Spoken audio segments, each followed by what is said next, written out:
simple.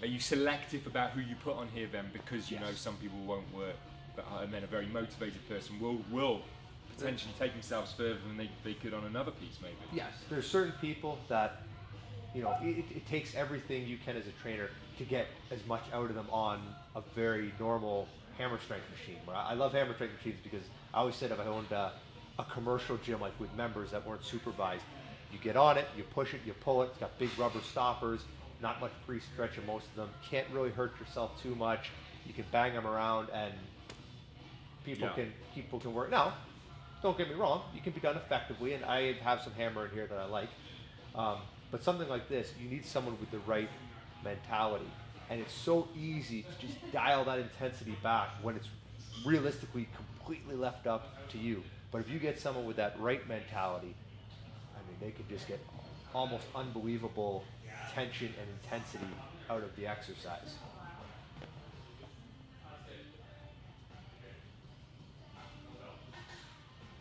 I don't know if it would be necessary or desirable, but if you had someone who really wanted to dig into the set on this, they could exhaust the chest to the point that they wouldn't be able to lift their arms anymore. Now, you still got to recover from that.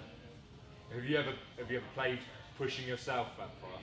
We found that the best protocol was what I told you earlier, was we do about 15 seconds where we go kind of easy into it, just let the joints warm up, and then we time about 45 seconds all out. And we don't really count the reps. Some people move a little bit fast, some move a little bit slower, but that 45 seconds of tension where realistically it is a 100% positive rep every single time, assuming you have the mentality for it. Yeah.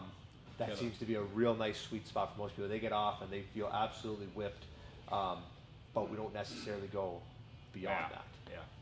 I don't have a way of quantifying it against something with a weight stack or something plate loaded, but I can tell you that just from personal experience that the fatigue is greater than just doing a typical positive failure set. And if you want to try to push it to 2 minutes, 2.5 minutes, whatever, again, you can dig the hole deeper and deeper, but you still got to come out from that hole. I've done this with a rope and just doing. Yes, that's infimetric. Sure. And my shoulders after that were more fatigued than a set of. Brian Johnson used to have a very simple setup where he'd hook a cable with some D handles on a pulley, and he would do arms with it. Same idea. You go, as hard as you can, and by the end of it, you were cooked. Yeah.